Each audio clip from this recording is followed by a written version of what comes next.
Hello and welcome back to my channel Learner and Informer. This is Pronoy. So आज क्या करेंगे? आज NHPC और PGCIL का जो इलेक्ट्रिकल का क्वेश्चन सीरीज चल रहा था उसका चौथा पार्ट है, मतलब पार्ट 4। तो अभी तक अगर आप लोग पार्ट 1, 2 एंड 3 नहीं देखे हैं तो डिस्क्रिप्शन बॉक्स में लिंक मिल जाएगा, या तो प्लेलिस्ट है, पता है आप लोगों को, EE MCQ, वो प्लेलिस्ट आप जाके चेक कीजिए, वहाँ पर ऑलरेडी क्लास अपलोड है, तो जाके आप लोग देख लीजिएगा, ठीक है। और इसको स्टील प्लांट का जो एग्जाम है रिसेंटली 28 अक्टूबर को इलेक्ट्रिकल का, उसके लिए भी ये क्लास इंपॉर्टेंट है। और लास्ट टाइम स्ट्रेटेजी क्या होना चाहिए वो भी हम ऑलरेडी, मेरा वीडियो अपलोड हो चुका है, तो आप जाके मेरा चैनल में देख सकते हैं, ठीक है। और अभी तक अगर ये चैनल को सब्सक्राइब नहीं किया तो सब्सक्राइब कर लीजिए और नोटिफिकेशन बेल को ऑन कर लीजिए।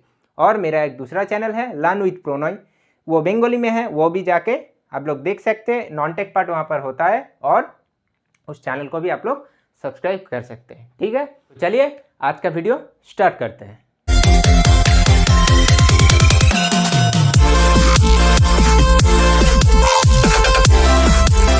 तो स्क्रीन में देखिए एक पहला क्वेश्चन है और उसके साथ एक डायग्राम भी यहाँ पर है, मतलब एक सर्किट भी ड्रॉ किया हुआ है। तो क्या है क्वेश्चन, देखिए क्वेश्चन है, if we want to replace the following circuit with a simple circuit. यहाँ पर जो सर्किट है, ये सर्किट को अगर हम लोग सिंपल सर्किट में कन्वर्ट कर दे, that has a voltage source, एक वोल्टेज सोर्स रहेगा और एंड रेजिस्टेंस, मतलब इतना जो रेजिस्टेंस है 1, 2, 3 एंड 4, 4 रेजिस्टेंस रहेगा, नहीं रहेगा, एक रेजिस्टेंस रहेगा और एक वोल्टेज सोर्स रहेगा। तो what will be the value of that resistance. So ये जो 4 रेजिस्टेंस से जो एक रेजिस्टेंस में हम लोग कन्वर्ट करेंगे तो वो रेजिस्टेंस का वैल्यू क्या होगा। इजी है क्वेश्चन, ये ऐसे क्वेश्चन आता है और ऐसे क्वेश्चन आएगा भी। क्या बोला यहाँ पर आपका जो 4 रेजिस्टेंस है उसको हमको एक रेजिस्टेंस में कन्वर्ट करना है, मतलब सिंपल सर्किट में, मतलब सीधा सीधी बात अगर बोले तो सिंपल सर्किट में इसको कन्वर्ट करना है। तो मेरा रेजिस्टेंस क्या होगा, तो देख लीजिए, वोल्टेज तो ऐसे नॉर्मल रहेगा, वोल्टेज के साथ तो कुछ नहीं करेंगे। नेक्स्ट आपका क्या करेंगे, रेजिस्टेंस के साथ। तो क्या करेंगे, पहले देखिए, पहले तो यहाँ पर जो करंट आ रहा है, यहाँ पर मान लीजिए ये दोनों पार्ट में यहाँ पर डिवाइड हो जा रहा है। तो दोनों पार्ट में अगर डिवाइड हो जा रहा है तो ये दो पार्ट क्या है, पैरेलल। तो 8 पैरेलल 8 अगर करेंगे तो नॉर्मली हम पिछला दिन भी बोले थे, इसका आधा हो जाता है, 8 का आधा हो जाता है, मतलब डायरेक्टली यह हो जाएगा आपका 4 ओम। अगर नॉर्मली आप लोग सॉल्व करेंगे तो 8 इंटू 8 प्लस 8 मतलब 16, 8 1 जा 8, 8 2 जा 16, 2 4 जा 8। तो ये वाला आपका रिप्लेस होकर हो गया 4 ओम।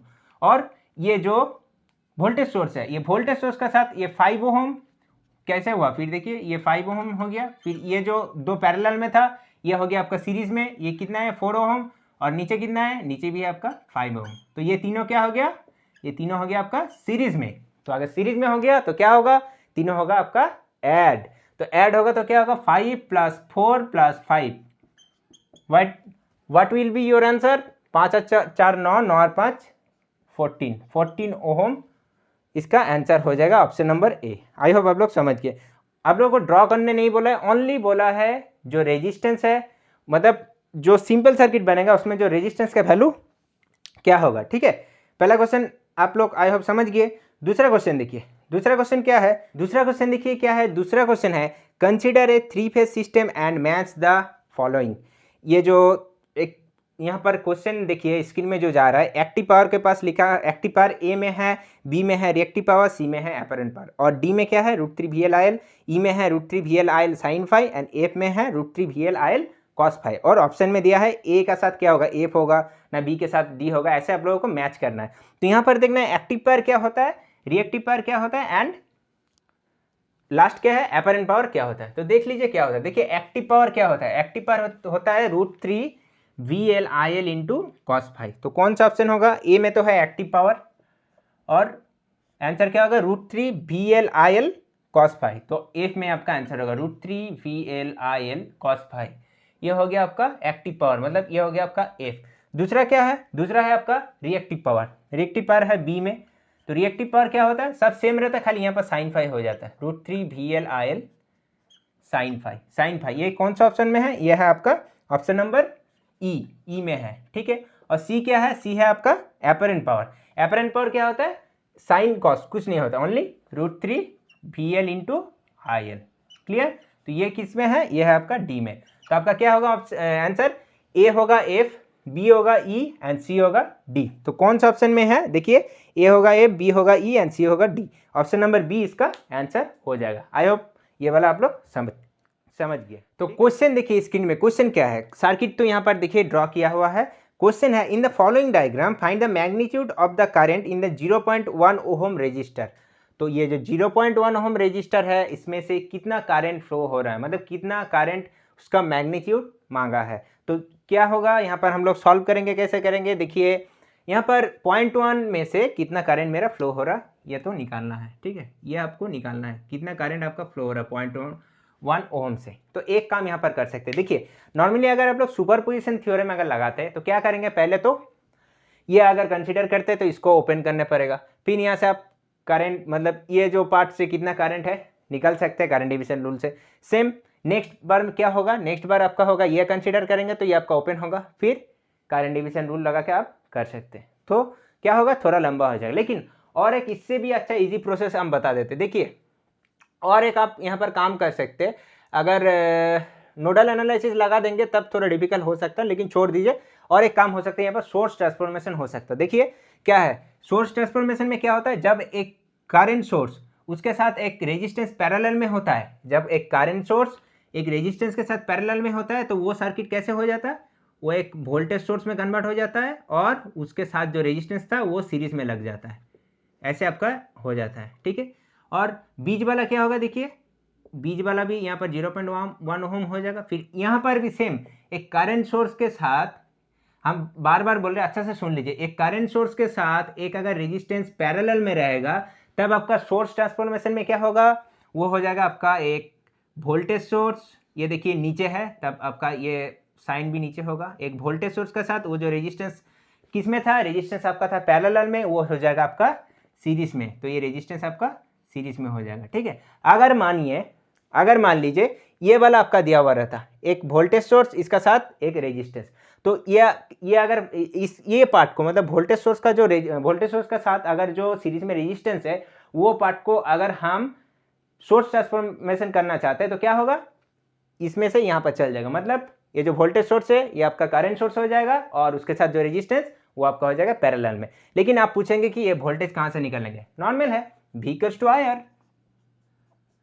वोल्टेज कितना होगा, I तो दिया है देखिए 7, R तो दिया है 0.5, तो मेरा वोल्टेज कितना हुआ 3.75 से 5 वोल्ट, तो ये मेरा हो गया 3.5 वोल्ट, क्लियर। और ये रेजिस्टेंस कितना, रेजिस्टेंस तो जितना है उतना ही रहेगा 0.5 ओम, ये तो 0.1 ओम और ये आपका होगा 0.4 ओम, और ये आपका सेम V = IR 5 × 4 करेंगे तो कितना आएगा 2 वोल्ट, क्लियर। तो ये करने से मेरा क्या मतलब फ़ायदा क्या हुआ, ये हम क्यों करें, देखिए एक चीज़ आप लोगों को पता है आई होप, सीरीज सर्किट में करंट क्या होता है, सीरीज सर्किट में करंट आपका इक्वल होता है और पैरेलल सर्किट में वोल्टेज आपका इक्वल होता है।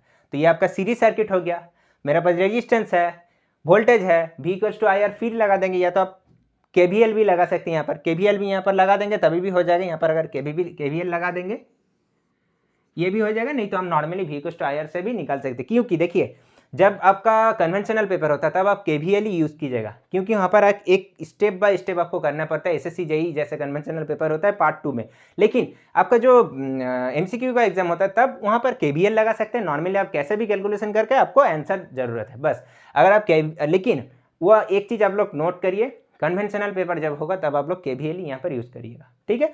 तो क्या मेरा फायदा हुआ, देखिए टोटल आई यहाँ पर निकालना है, तो आई अगर टोटल निकालेंगे तो मेरा आंसर निकल जाएगा, क्योंकि हम क्या बोले सीरीज सर्किट में मेरा आई इक्वल रहता है, यहाँ पर जितना करंट फ्लो होगा यहाँ पर सेम, यहाँ पर भी सेम, सो I = V / अगर IR कर देंगे, नॉर्मली अगर डायरेक्टली कर देते तो क्या होगा, देखिए 3.5, ये तो उल्टा डायरेक्शन में है इसलिए -2 डिवाइडेड बाई ये तीनों रेजिस्टेंस का ऐड 0.5 + 0.1 + 0.4, तो इसको कैलकुलेशन करेंगे, ये दोनों ऐड करेंगे तो 5.5 डिवाइडेड बाई ये तीनों का ऐड करेंगे तो मेरा आएगा 1, तो करंट मेरा आया 5.5 एम्पियर, क्लियर। अगर यहाँ पर आप लोग KVL लगाते तो कुछ नहीं, नॉर्मली कैसे होता है, देखिए अगर आप यहाँ से घुस रहा है ये अगर मान लेते तो ऐसे होता है -3.5, फिर होता है आपका घुस रहा है प्लस से तो प्लस 0.5, यहाँ पर मान लेते कि I एम्पियर करंट फ्लो हो रहा है, I प्लस फिर होता है 0.1 I प्लस 0.4 I प्लस कहाँ से घुस रहा है, यहाँ से घुस रहा है माइनस से, तो फिर प्लस नहीं होगा यहाँ पर आपका -2 = 0। इसको भी कैलकुलेशन करते हैं तो कितना आता है, I = 5.5 ampere. Clear, I hope आप लोग समझ गए ये वाला जो क्वेश्चन था। तो चलिए नेक्स्ट क्वेश्चन देख लेते हैं। एक चीज़ हम बार बार बता दे रहे, फिर अभी भी लास्ट में बोल दे रहे, कन्वेंशनल पेपर में आप लोग ये वाला यूज़ कीजिएगा, ये वाला नहीं, ठीक है, मार्क्स काट देता है इसमें, ठीक है। तो चलिए नेक्स्ट क्वेश्चन देखते हैं। नेक्स्ट क्वेश्चन है, if 5 ampere of electric current flow for a period of 3 minute, what will be the amount of charge transfer. ये इजी क्वेश्चन है, टाइम यहाँ पर दिया है, करंट यहाँ पर दिया है, क्या निकालना है, चार्ज। तो Q = IT। क्या होता है यहाँ पर, अगर एक कंडक्टर में Q चार्ज t सेकेंड तक फ्लो होता है तो I क्या होता है, आपका करंट का फॉर्मूला होता है Q/T। t सेकेंड बोले हम, देखिए अच्छे से सुनिए, I = Q/T। यहाँ पर Q होता है आपका T होता है आपका सेकेंड में, और यहाँ पर निकालना क्या है, Q। तो Q = क्या होगा, I × T। I का वैल्यू कितना है, 5 एम्पियर, और T क्या होगा, T आपका यहाँ पर मिनट में है तो सेकंड में करना है, तो क्या करेंगे, 60 से मल्टीप्लाई, तो मेरा आंसर आ जाएगा 900 कूलम। ऑप्शन नंबर डी इसका आंसर हो गया। समझ गया आई होप। एक कंडक्टर में से अगर Q चार्ज फ्लो हो रहा है T सेकेंड के लिए तो मेरा करंट कितना होगा, मेरा करंट होगा Q/T। Clear. So next question देखिए। नेक्स्ट क्वेश्चन है, a split phase induction motor if the centrifugal switch of a single phase resistance does not open after the starting of the motor then the motor। एक split phase induction motor, split phase induction motor में दो winding होता है, एक होता है आपका auxiliary winding and दूसरा क्या होता है आपका मेन वाइंडिंग। ऑक्सिलरी वाइंडिंग को स्टार्टिंग वाइंडिंग भी कहा जाता है और मेन वाइंडिंग को क्या कहा जाता है, मेन वाइंडिंग को कहा जाता है रनिंग वाइंडिंग। तो यहाँ पर क्या बोला, यहाँ पर जो सेंट्रीफ्यूगल स्विच होता है वो ऑक्सिलरी वाइंडिंग के साथ सीरीज में कनेक्टेड रहता है। तो वो जब उसका काम क्या है, जो सेंट्रीफ्यूगल स्विच है उसका काम क्या है, उसका काम है जब आपका मोटर 75 to 80% स्पीड अचीव कर लेगा तब वो ओपन हो जाएगा। लेकिन अगर ओपन नहीं हुआ, यहाँ पर क्वेश्चन वही पूछा है, if the centrifugal switch off a single phase resistance does not open after the starting of the motor, motor start होने के बाद 75 to 80% सिंक्रोनाइज स्पीड अचीव करने के बाद अगर वो ओपन नहीं हुआ तो क्या होगा, ऑप्शन क्या होगा, will run at the speed that is equal to synchronize speed. Next option है will run at the speed that is more than the normal speed. Third है will draw very less current. Fourth है will draw high current and get over heated. अगर वो जो switch है, switch अगर आप open नहीं करेंगे तो क्या होगा, बहुत ज़्यादा हीट होगा और बहुत ज़्यादा करंट ड्रॉ करने लगेगा। ठीक है, तो देखिए हम एक चीज़ बता देते हैं, जो स्प्लिट फेज इंडक्शन मोटर कैसे होता है, मतलब उसका जो डायग्राम आप लोग कि हम जो बोले कि ऑक्सिलरी वाइंडिंग के साथ रहता है आपका सेंट्रीफ्यूगल स्विच और मेन वाइंडिंग कैसे रहता है, वो एक बार खाली डायग्राम आप लोग देख लीजिए। अगर डायग्राम आप लोग देख लीजिएगा तो बाद में प्रॉब्लम नहीं होगा। तो देखिए यहाँ पर ये है रोटर रहता है, ये रोटर है, ठीक है, ये रोटर है, इसका साथ मेन वाइंडिंग रहता है। देखिए हम ये मेन वाइंडिंग, और यहाँ पर देखिए ये आपका सेंट्रीफ्यूगल स्विच होता है, इसके साथ ऑक्सिलरी वाइंडिंग ऐसे देखिए इसके साथ सीरीज में कनेक्टेड है ऑक्सिलरी वाइंडिंग, इसको स्टार्टिंग वाइंडिंग भी कहा जाता है। यह है आपका मेन वाइंडिंग, इसको रनिंग वाइंडिंग भी कहा जाता है। ठीक है, इसके साथ यह है आपका CS मतलब सेंट्रीफ्यूगल स्विच, और यहाँ से आपका सप्लाई जाता है। क्लियर, भी ऐसे आपका स्प्लिट फेज इंडक्शन मोटर का डायग्राम होता है। Clear, main winding, auxiliary winding and क्या है ये सेंट्रीफ्यूगल स्विच। तो ये सेंट्रीफ्यूगल स्विच जब स्टार्ट होता है तब तो ऐसे कनेक्टेड रहता है, जब आपका स्टार्ट होने के बाद 75 to 80% स्पीड अगर अचीव करने के बाद ओपन नहीं हुआ तो क्या होगा, आपका हाई करंट ड्रॉ करने लगेगा और मोटर है क्या होगा, ओवर हीटेड हो जाएगा। ठीक है, और एक चीज़ यहाँ पर याद रखिए, यहाँ पर एक क्वेश्चन आता है, ये जो मेन वाइंडिंग रहता है ना, ये मेन वाइंडिंग होता है आपका, मेन वाइंडिंग का हाई इंडक्टेंस होता है, ठीक है, और लो रेजिस्टेंस, और ये इसका क्या होता है, लो इंडक्टेंस और हाई रेजिस्टेंस। ये जो पार्ट हम बोले ना वेरी वेरी इंपॉर्टेंट है, ये आपका आता है, तो अच्छा से आप लोग देख लीजिएगा। ठीक है, क्लियर। सो नेक्स्ट क्वेश्चन देखिए, नेक्स्ट क्वेश्चन क्या है, आई होप आप लोगों को समझ में आ रहा है, और अगर समझ में आ रहा है तो लाइक कीजिए वीडियो को और जरूर चैनल को अभी तक सब्सक्राइब नहीं किया तो सब्सक्राइब कर लीजिए। देखिए दूसरा क्वेश्चन है, the full load copper loss and iron loss of a transformer are 6400 watt and 5000 watt respectively. एक ट्रांसफॉर्मर का full load copper loss and iron loss दिया हुआ है। So the copper loss and iron loss at half load will be respectively. तो एक transformer का full load and half load copper loss, full load copper loss and iron loss दिया हुआ है, आपको निकालना क्या है, हाफ लोड में copper loss and iron loss. तो एक चीज आप लोग को पता है, अगर किसी को पता नहीं है तो एक चीज बता देते, जो कोर लॉस या आयरन लॉस होता है ये आपका कांस्टेंट होता है। आपका फुल लोड हो, हाफ लोड हो, कोई भी लोड हो, ये आपका जो आयरन लॉस होता है वो आपका कांस्टेंट रहता है। तो आयरन लॉस कितना बोला यहाँ पर, आयरन लॉस आपका यहाँ पर है क्वेश्चन में, देखिए 5000। तो इसका आंसर 5000 ही होगा। हाफ लोड में भी इसका 5000 ही होगा, क्योंकि ये 5000 वाट ही होगा, क्योंकि ये कांस्टेंट रहता है। क्लियर। एंड कॉपर लॉस क्या करता है, कॉपर लॉस वेरी होता है। तो कॉपर लॉस अगर निकालना है तो क्या फॉर्मूला यूज करेंगे, W copper loss equals to x² into W copper loss at full load. Full load ये होगा आपका हाफ लोड। तो हाफ लोड में निकालना है तो x² का जगह क्या होगा, हाफ लोड को निकालना है, half whole square into copper. Full load का वैल्यू कितना है, फुल लोड का आपका वैल्यू देखिए 6400।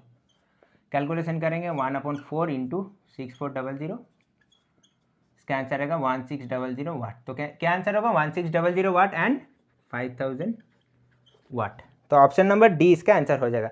एक काम यहाँ पर आप लोग गलत नहीं कीजिएगा कि ये भी 1/4 हो गया तो ये भी 1/4 हो जाएगा। एक चीज़ हम बार बार बता दे रहे, ट्रांसफॉर्मर का जो आयरन लॉस रहता है वो आपका कांस्टेंट रहता है। I hope clear. Next question देखिए, consider the power semiconductor device SCR triac GTO power MOSFET and IGBT, which of the following statements is true. कितना दिया है पावर सेमीकंडक्टर डिवाइस, यहाँ पर 5 पावर सेमीकंडक्टर डिवाइस यहाँ पर दिया है। तो कौन सा स्टेटमेंट यहाँ पर ट्रू है, देखिए क्या बोला है स्टेटमेंट में, ऑल द डिवाइस है बाई डायरेक्शनल करंट कैपेबिलिटी।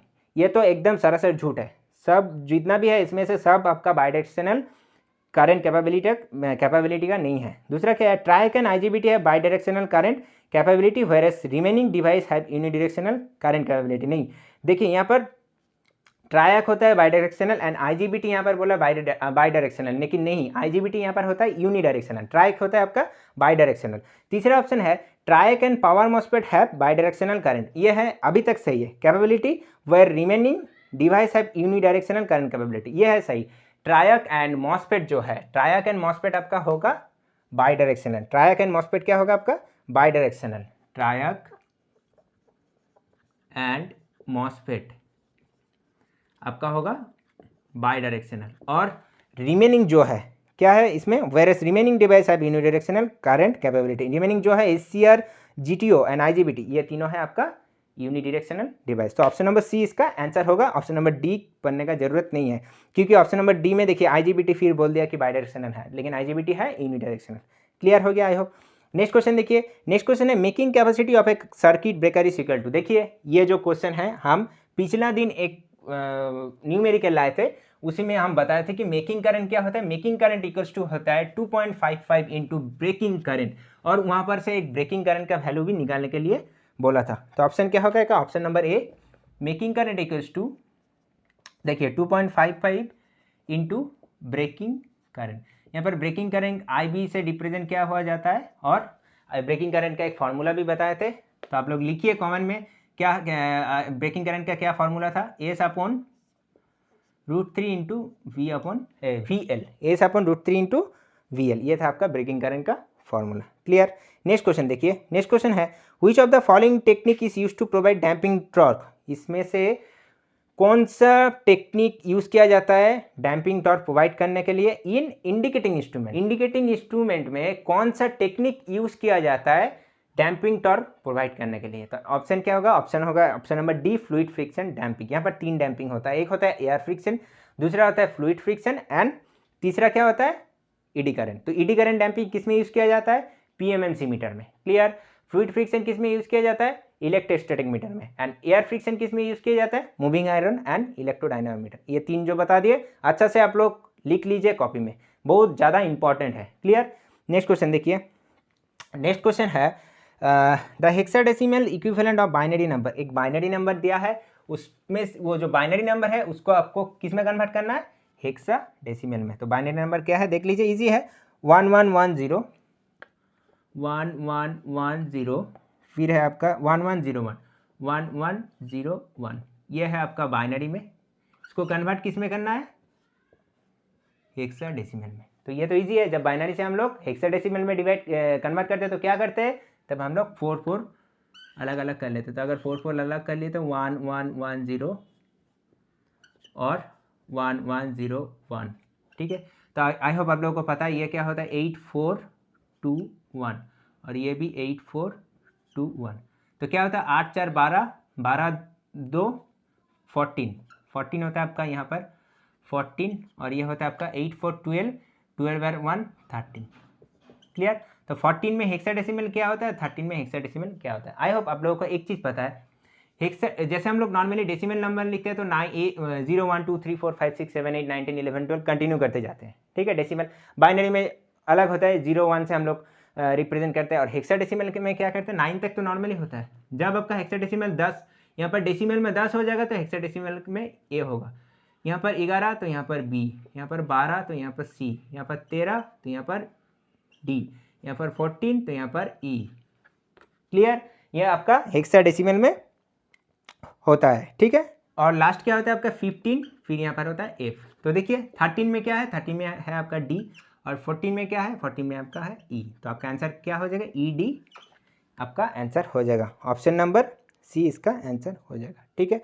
तो देखिए नेक्स्ट क्वेश्चन क्या है, नेक्स्ट क्वेश्चन है कंट्रोल सिस्टम का, which of the following is the best method for determining the stability and transient response. इसमें से कौन सा बेस्ट मेथड है स्टेबिलिटी एंड ट्रांजिएंट रेस्पॉन्स को डिटरमाइन करने के लिए। तो ऑप्शन है root locus, bode plot, Nyquist plot and none of the above. तो ऑप्शन क्या होगा यहाँ पर, option number A root locus इसका आंसर हो जाएगा, ठीक है। नेक्स्ट देखिए, नेक्स्ट है AC servo motor is basically a. AC servo motor कौन सा मोटर है, universal motor, single phase induction motor, 2 phase induction motor और 3 फेज इंडक्शन मोटर। तो एसी सर्वो मोटर है आपका option number C, 2 phase induction motor. Next question देखिए, next question है in an open loop control system. Open loop control system में क्या होता है, output is independent of control input, output is dependent on control input, only system parameter have effect on the control output और none of the above. Output जो रहता है control system में वो इनपुट का इंडिपेंडेंट रहता है। तो ऑप्शन नंबर ए इसका आंसर हो जाएगा, ठीक है। नेक्स्ट क्वेश्चन देखिए, नेक्स्ट है आपका एक गेट का क्वेश्चन, जो लॉजिक गेट होता है, और गेट, फिर आपका AND gate, NOT gate, NOR gate, NAND gate, XOR, XNOR, जितना भी गेट है उसमें से एक क्वेश्चन दिया है यहाँ पर। क्वेश्चन है आपका observe the given figure and calculate the Boolean expression.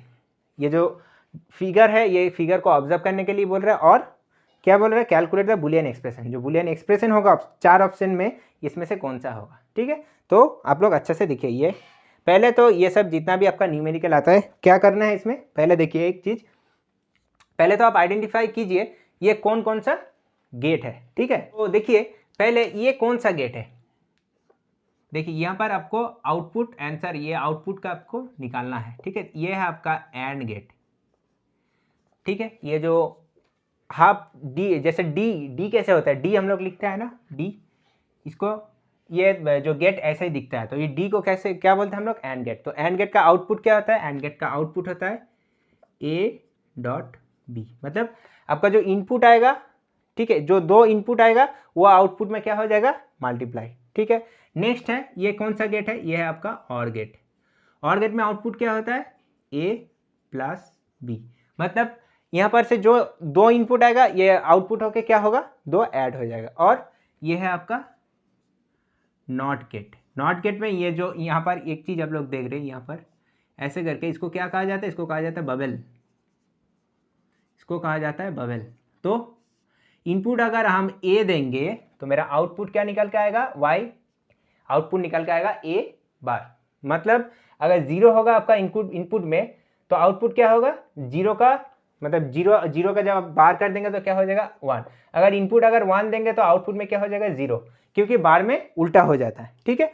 तो नॉट गेट में यहाँ पर क्या हो जाएगा आपका, वाई आपका हो जाएगा सी बार, या तो वहाँ पर जैसे ऑप्शन दिया है सी डैश, ऐसे भी आप लोग लिख सकते हैं। ठीक है, तो चलिए अब हम लोग क्या करेंगे, जो एक्सप्रेशन है एक्सप्रेशन हम लोग बनाएंगे।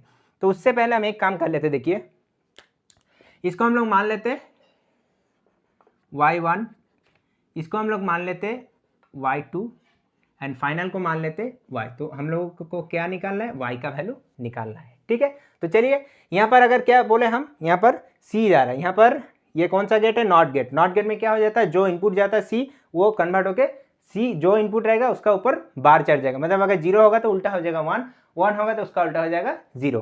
तो यहाँ पर क्या होगा, c है इनपुट c है ये नॉट गेट में, तो इसका आउटपुट क्या होगा, आउटपुट हो जाएगा c बार, मतलब y1 के जगह हम लोग लिख देंगे c बार या तो c बार ही लिख देते हैं हम। ठीक है, यहाँ पर y1 में आ गया आपका c बार, यहाँ पर आ गया आपका c बार और ये आपका आ गया b। ठीक है, यहाँ तक आ गया b और यहाँ तक आ गया c बार। फिर ये कौन सा गेट है, और गेट में क्या बोले हम, दो जो इनपुट आता है, दो जो इनपुट घुसता है, आउटपुट क्या आता है, जो दो इनपुट है उसको ऐड कर देंगे। तो एक है आपका b और एक है आपका c बार, तो दोनों का ऐड हो जाएगा। तो ये आपका क्या निकल के आएगा, y2।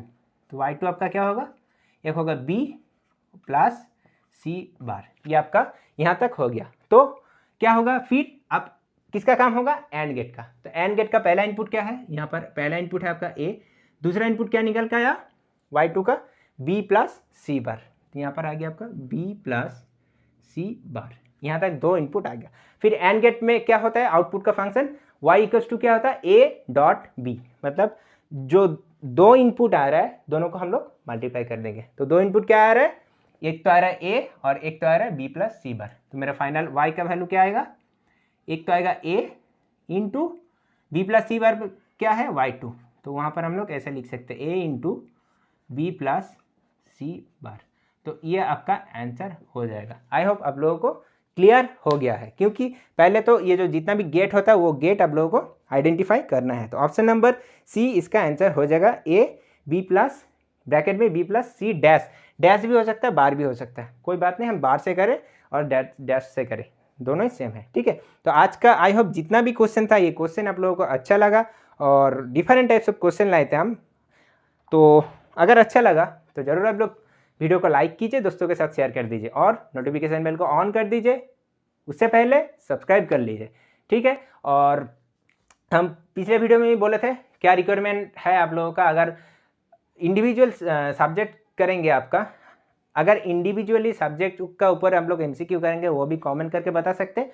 अगर नहीं करेंगे तो ये नॉर्मल ऐसे सीरीज चलेगा, कोई प्रॉब्लम नहीं होगा जब तक NHPC का या PGCL दोनों का एग्ज़ाम नहीं हो जाता। फिर उसका बाद फिर जो रिक्रूटमेंट आएगा उसका फिर हम लोग क्वेश्चन करेंगे। ठीक है, तो चैनल को जरूर आप लोग सब्सक्राइब कर लीजिए, नोटिफिकेशन बेल को ऑन कर लीजिए। कोई दिक्कत रहा तो इंस्टाग्राम में बात कर सकते हैं, लर्न विद प्रोनोय मेरा इंस्टाग्राम ID है। ठीक है, तो चलिए आज तक के लिए इतना ही, thank you and good bye.